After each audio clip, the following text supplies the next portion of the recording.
Hi guys, welcome to session number 9 of Marketing 102. My name is Yankit Kant, and in this video series, we are going through the subject of marketing, which is relevant for class 12 students who are going to give their examination, CBSE examination in this year. So in our previous lecture, we started with the topic of product life cycle, and we have completed that topic in the previous session, and it's a very important topic. And in today's session, we are going to start with another new topic, which is of packaging and labeling. Now, it is one of the most important decision which a marketer has to take when they are designing a marketing strategy. In today's lecture, we are solely going to focus on the packaging, and it is going to take us 2 sessions to cover that complete topic. And in the last session of this topic, we'll cover the labeling. So when we talk about packaging, what is packaging? Packaging can be essentially defined as a art, science, and technology. Now, why packaging is an art? See, when you design a package, you have to make sure that those packages are attractive enough for the customers. Those packages are they give a sense to the consumer that the product inside is also a quality product. So that is the role of packaging. So therefore, packaging is an art. When we talk about packaging as a science, we are basically talking about the type of material which we are going to use, the type of dimensions our product is going to have, the type of shape our product is going to have. And then we have the technology. We use a lot of technologies in the packaging process. Now, as we know, a lot of companies are trying to be eco-friendly. In order to do that, a good part of that decision making has to come to the packaging also. That is to design a package which is basically helpful to the environment and not harmful to the environment. So you see a lot of technology in sense of packaging where new materials are coming up which are biodegradable in nature, we do not harm the environment, and it helps to create a sustainable development. So packaging is essentially a art, science, and technology. So when we talk about packaging, there are essentially two sectors which are involved in this concept, in the packaging concept. The first sector is the first people who prepare the packing material. So for example, these are the people who are converting those wastage of trees, wastage of wood, wastage of paper into a cardboard sheet. And then there are people who convert this cardboard sheet into a packages.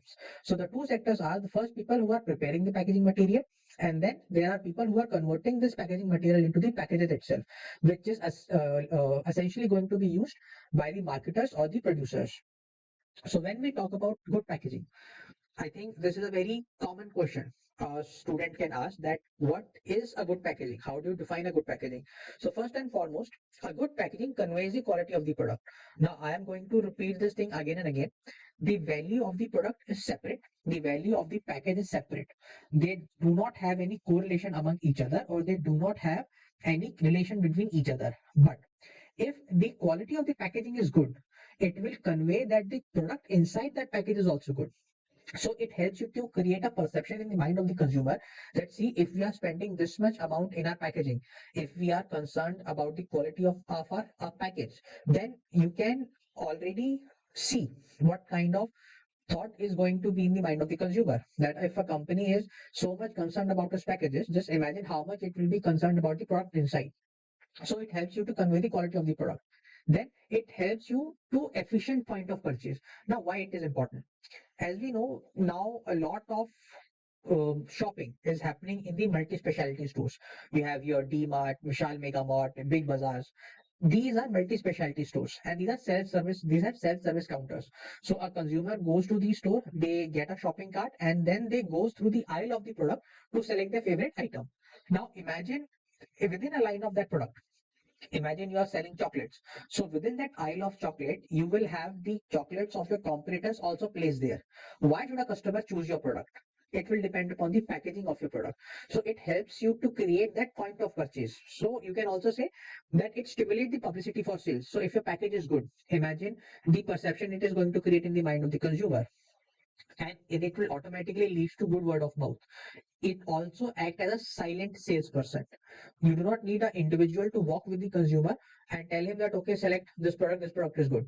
If your packaging is good, it is going to create that thought in the mind of the consumer that the product inside will also is going to be good. And because this is the first point of interaction between a consumer and the product, or you can say between the consumer and the marketer's product. So whatever message a marketer wants to convey to the consumer about the product, about the quality of the product, about the nature of the product, they can all uh, convey that message to the consumer with the help of a package by printing those label on the packages. So those packages also help you to transfer that message from marketer to the final consumer. Then, as I've said, it enhances the value of the product. The value of the package is separate, the value of the product is separate. Customers know that it might happen that the package is good. He may assume that the product is also good, but there's not a definite answer. But if the package is good, it will definitely add on to the value of the product. It enhances the value of the product.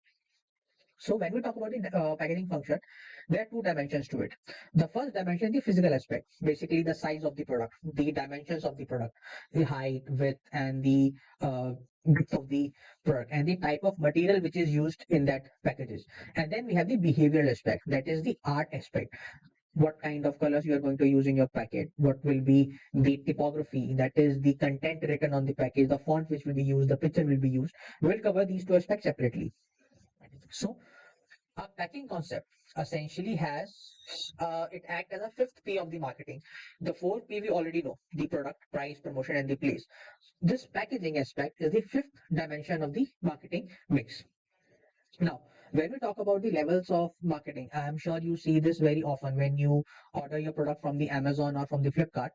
First and foremost, there's a primary package. So primary package is the immediate container. So imagine you buy a toothpaste. So that toothpaste is kept inside a tube. Or if you buy a Pepsi or Coca-Cola or any soft drink, that soft drink comes within a PET bottle, that plastic bottle. Or if you buy any packet of milk or you buy any packet of ghee, those comes inside a Tetra Pak. So these items are the primary packages within which the product is kept. Then this primary packages is covered around a secondary package.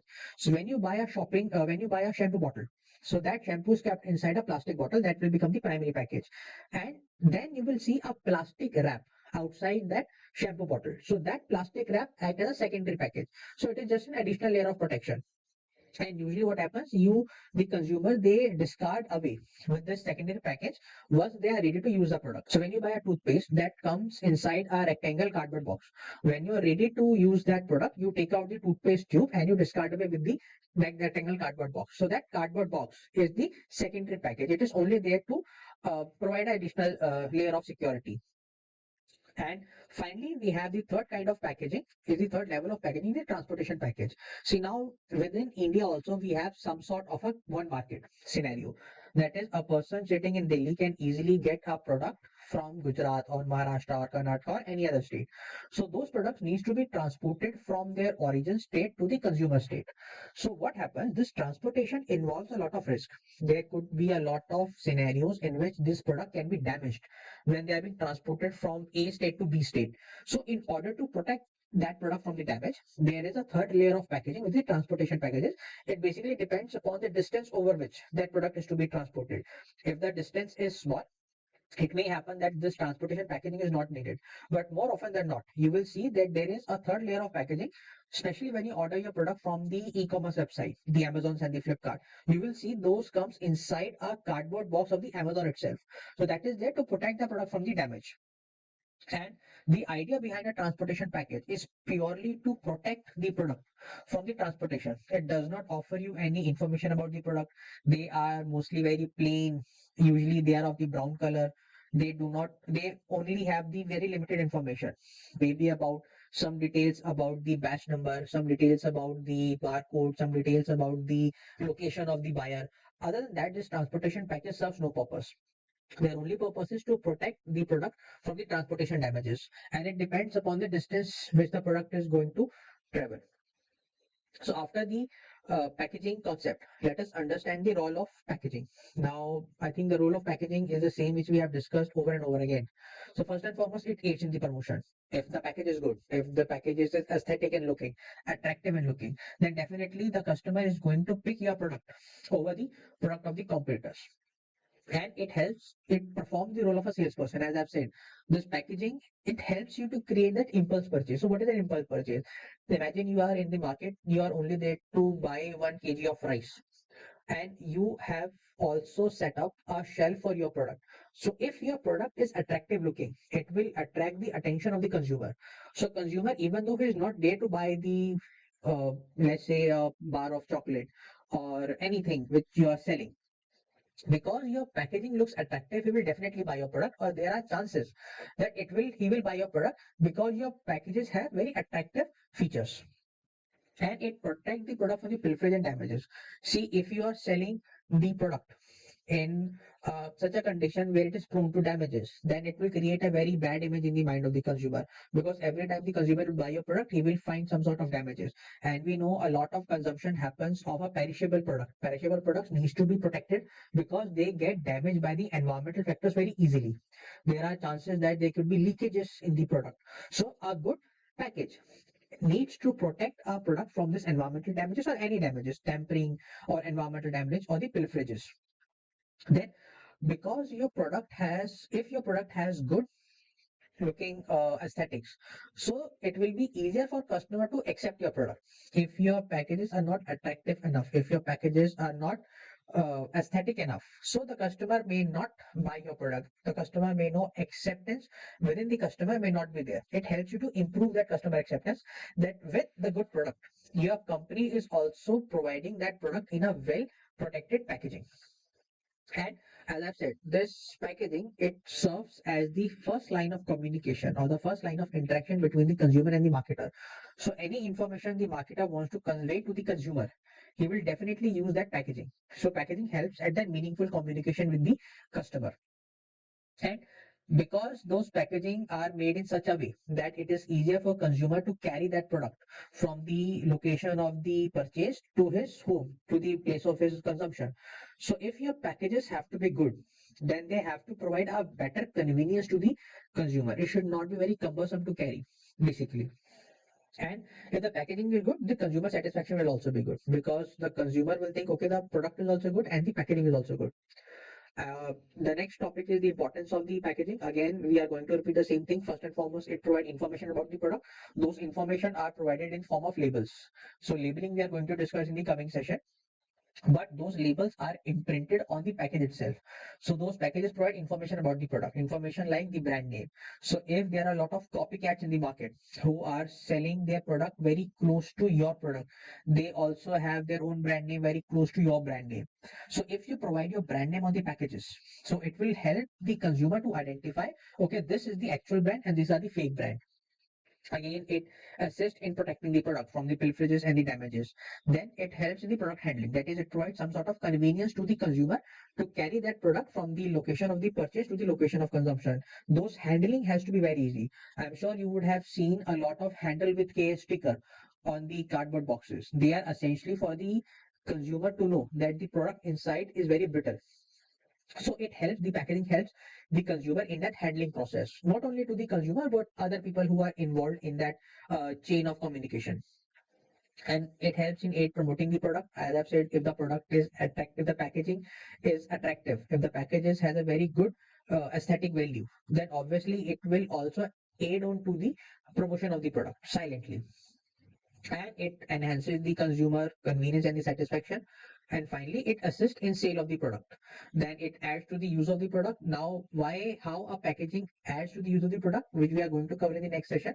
There are certain packages which have multi uses. So there are packages which can be modified in such a way that they can either be used as a storage bag, or they can be used as a lot of cardboard boxes can be used as a fertilizer also. So it also adds to the use of the product about packaging, and it contributes to safety of the product. Essentially, the role of the packaging is to ensure that the product is safe from the environment and from the man-made factors or from the natural factors. But if the packaging is not good enough, the product will be bad, and a bad product will create a bad image in the mind of the consumer. And it helps in the storage of the product, obviously, and essentially it helps in the product differentiation. So because there are a lot of copycats in the market, there are a lot of competitors in the market, so how come a consumer can differentiate between your product and the consumer or the competitor's product? Obviously, one role is played by the packaging. The last topic of this session is the packaging decision. Basically, what are the decisions which are taken when a company is deciding upon the packaging, designing, or a packaging mix or the packaging strategy? So when we talk about the packaging decisions, so basically it plays a essential tool for two kind of people or two category of people. First and foremost is the end user of the product. That is a person who is ultimately going to buy the product and use the product. And the second are the retailers. So retailers are the people who act as an intermediary between the producer and the final consumer. So first decision is the packaging decision itself, package designing, sorry. So in package designing, what we are basically trying to establish is the structural design of the product. And because there are different kind of product in the market, so those different products require different designs. You cannot create one common design to sell all the product.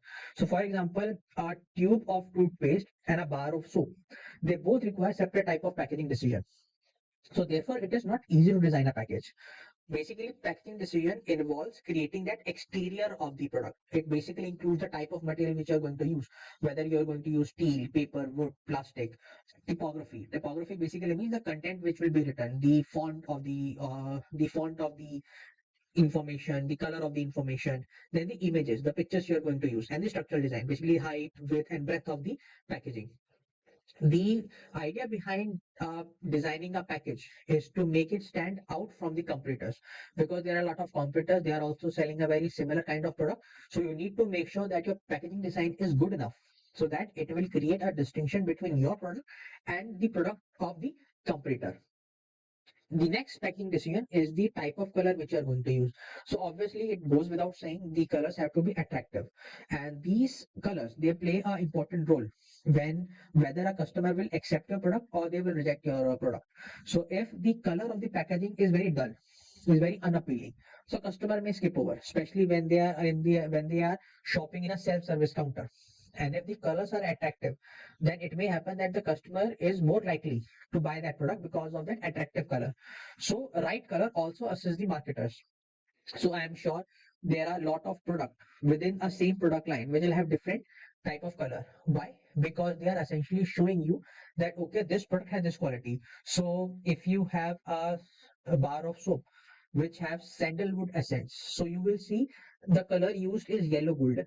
If you see a bar of soap which have mint or menthol, so you will see the usually a blue color is used. If you see a bar of soap which have charcoal in it, so the usually the packaging will have black color. So what is this color coding? Basically it is helping the marketer to differentiate his product, that okay, if you buy this soap you will get the sandalwood feature, if you buy a blue color soap you will get the feature of menthol, if you buy a black color soap it will give you the features of a charcoal. So the color not only have to be attractive, because attractive color helps you to assist in promoting the sales, but those color also convey some sort of information, basically about the information about the product, the features of the product. And finally, you have the packaging of the product line.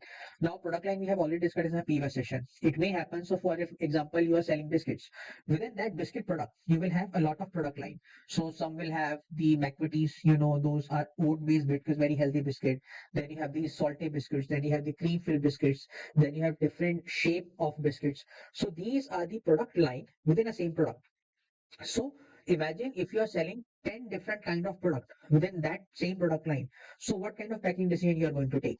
So first decision could be to create a similar kind of packaging for all the products. It may not sound very appealing, but it will save you cost. The second decision could be that you create different packaging for different type of product within that product line. Again, it is going to cost you some money, but it will help you to distinguish your product within the eye of the customer. So if you are buying this cream filled biscuit, this will be the packaging. If you are buying a healthy biscuit, McVitie or oat based biscuit, then you will get this kind of packaging. So the idea behind the packaging of the product line is to make a decision whether you are going to follow a similar kind of packaging or you are going to follow separate packaging. A third or a simple way out is to create different packaging with some common features. So these are the decisions which you have to take while you are designing the packaging of a product line. With this, we have come to an end in our today's session. In our next session, we are continue our discussion on the packaging. I hope you like this video. If you did, please like, share, and subscribe to my channel. Thank you so much for watching.